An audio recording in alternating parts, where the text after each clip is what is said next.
வணக்கம் மாணவர்களே, நம்ம இன்றைக்கி இந்த வீடியோவில் என்ன பார்க்க போகிறோம்னா 10th ரிசல்ட் எப்படி பார்க்குறதுன்னு தான் பார்க்க போகிறோம். உங்களுக்கு இந்த வீடியோ பிடிச்சிருந்துன்னா நம்மளோட சேனலை லைக் பண்ணி சப்ஸ்கிரைப் பண்ணி வச்சுக்கோங்க. அப்போ தான் நாங்கள் போடுற வீடியோ அப்பப்போ உங்களுக்கு நோட்டிஃபிகேஷன் வரும். அப்போ தான் நீங்கள் நம்மளோட வீடியோ மிஸ் பண்ணாமல் பார்க்கலாம். வாங்க இப்போது நம்ம வீடியோக்குள்ளே போகலாம். முதல்ல உங்களோட க்ரோம் ப்ரௌசர் ஓப்பன் பண்ணி அதில் டிஎன் ரிசல்ட்னு அடிச்சுக்கோங்க.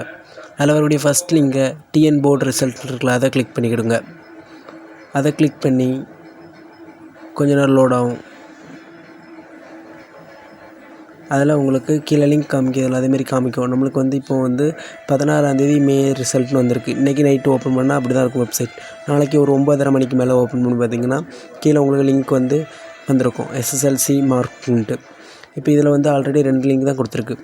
உங்களுக்கு நாளைக்கு நீங்கள் செக் பண்ணும்போது உங்களுக்கு அதில் 3 லிங்க் காமிக்கும், 3 இல்லைன்னா 4 லிங்க் காமிக்கும். அதில் நீங்கள் கரெக்டாக என்னது நோட் பண்ணி பார்க்கணுன்னா அதில் எஸ்எஸ்எல்சி எக்ஸாமினேஷன் ரிசல்ட் அப்படின்ட்டுருக்கு. ஆனால் 2வது லிங்க் கொடுத்துருக்கு, அதை பாருங்கள். அதில் அதை கிளிக் பண்ணி உள்ளே போங்க. லோடாகவே உள்ளே போகும். உள்ளே போன உடனே உங்களோட ரோல் நம்பர், அதாவது ரிஜிஸ்ட்ரேஷன் நம்பர் கேட்கும். அதை என்ட்ரு பண்ணிவிட்டு டேட் ஆஃப் பர்த் கேட்கும். டேட் ஆஃப் பர்த்தை என்ட்ரு பண்ணிடணுன்னா கெட் மார்க்ஸ் கொடுத்தீங்கன்னா உங்களுக்கு லோட் ஆகிட்டு உடனே மார்க் ஷோ ஆகும்.